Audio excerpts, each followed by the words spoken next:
sebenarnya kita ini mau dibawa kemana, Bang Syukur? Dibawa ke jurang kehancuran. Dibawa ke jurang kehancuran. Nggak dibawa kemana-mana. Mau dibubarin negara ini. Dibubarin oleh Presiden Prabowo sendiri. Dari gaya dia memimpin. Berarti Bang Syukur nggak optimis bahwa 10.000 triliun hutang kita itu tidak akan terselesaikan? Apa yang membuat saya optimis?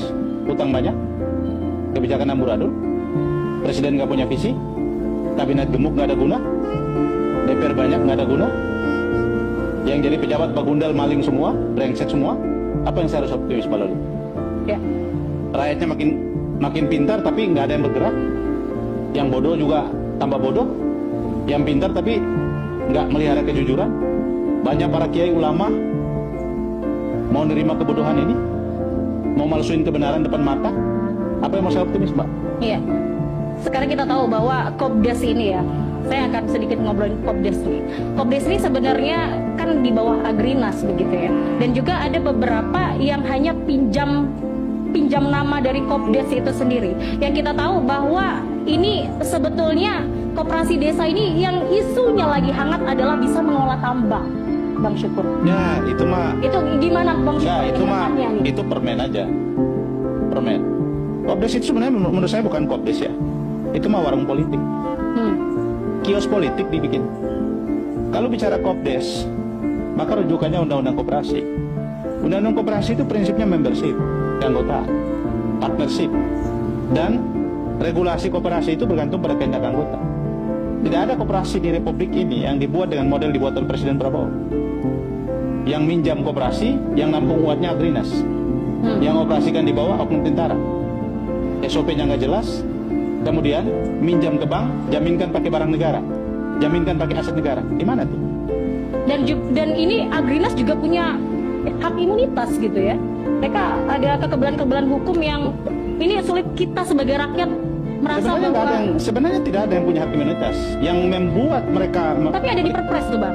Ya, justru yang membuat mereka punya imunitas karena Presiden. Pertanyaan sederhananya, kalau orang tidak punya motif untuk membenarkan kamu mencuri sesuatu, dia akan memotong tanganmu. Tapi kalau orang punya motif untuk membiarkan kamu mencuri sesuatu, dia bikin undang-undang melindungi kamu. Sederhana begitu. Kalau Presiden membiarkan orang yang mencuri uang itu, Presiden tahu orang itu mencuri. Kenapa dia membiarkan proyek yang begitu berjalan? Presiden tahu bahwa ada korupsi di situ. Motifnya, Presiden tahu yang mencuri siapa. Presiden tahu siapa yang menyalahgunakan koperasi desa. Buat teman-teman yang belum tahu, beliau ini adalah akademisi dan gue salut banget sama Bang Syukur Mandar, teman-teman. Dan gue dapet informasi ini atau sumbernya itu dari Kata Rakyat di IG ya teman-teman, di Instagram. Bahwasanya ekspresi beliau, argumen beliau, data serta penjelasan beliau menurut gue pribadi bagus banget teman-teman, dan kenyataan relate fakta. Jadi negara ini sebenarnya Bapak Presiden yang terhormat izin punten mau dibawa kemana. Dan gua gak habis pikir lagi, dan sudah diwakilin beliau teman-teman ya. Penjelasannya luar biasa, daging semua menurut gua pribadi. Kalian pun bisa nilai, bisa mampir ke IG-nya Kata Rakyat teman-teman. Bisa dicek sendiri sampai habis tontonnya supaya nggak salah paham, apalagi asal kesimpulan gitu. Dan menurut gue pribadi ngeri teman-teman, ngeri. Sehat-sehat semua buat teman-teman semua, dan mudah-mudahan tidak terjadi apa-apa. Dan ini belum komentarnya teman-teman di Kata Rakyat ya, bisa dicek. Ini salah satu kolom komentarnya dari Kebuli Asyabana. Mantap Bang Mandar. Dan itu 1, 2, 3, 4 kolom, 4 komentar teman-teman ya. Tentu ada yang pro dan kontra, dan ada lagi teman-teman komentar yang lain dari netizen atau saudara-saudara kita ya, yang berpikir kritis dan memang tidak baik-baik saja negara ini teman-teman. Dan masih ada 4 komentar lagi dan seterusnya. Itu baru ngepost di Instagramnya. Dan gue pribadi miris ya, gak ngerti lagi teman-teman. Dan bahkan bisa nilai sendiri lah seperti apa kolom komentarnya. Dan menurut gue pribadi ada lagi video beliau ini yang menurut gue relate lagi teman-teman.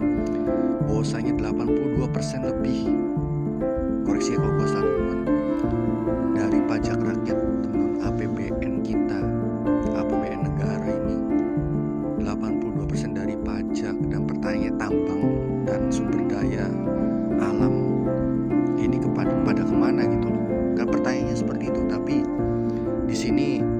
ada cuplikan beliau bahwasanya penjelasan beliau yang lengkap dan 80% pendapatan negara dari rakyat.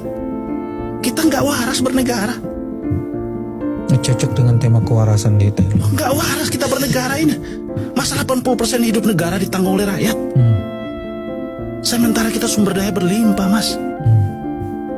Loh, sepanjang belum ada presiden yang mengatakan bahwa hentikan semua pajak, hapus semua pajak, maksimalkan sumber daya alam untuk memakmurkan rakyat, baru kita bicara negara bangsa.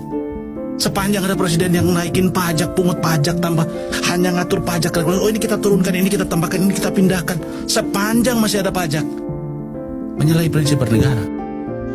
Dan itu cuplikan Bang Syukur Mandar teman-teman ya, dalam salah satu podcast bahwasanya penjelasan beliau detail lagi, daging lagi teman-teman. Secara nggak langsung gue pribadi nilainya ya ungkapan jujur dari seorang akademisi teman-teman. Ungkapan jujur dan memang kenyataan pahit yang kita terima, gue pribadi lah, yang orang awam gitu, 82% teman-teman. Dan belum lagi ada salah satu anggota dewan teman-teman ya, bisa nilai sendiri, bisa lihat sendiri bahwasanya yang digenjot itu pajak teman-teman, pajak dan pajak. Luar biasa, gila, nggak ngerti lagi gue. Dan ya heran, tapi ya ini kenyataan teman-teman.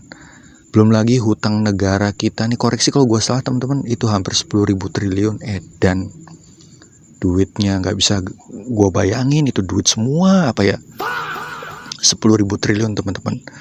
Dan menurut teman-teman gimana nih? Apabila berbeda pendapat sama gue bisa tulis di kolom komentar, dan kalau gue salah mohon dikoreksi teman-teman ya. Terima kasih sudah mampir.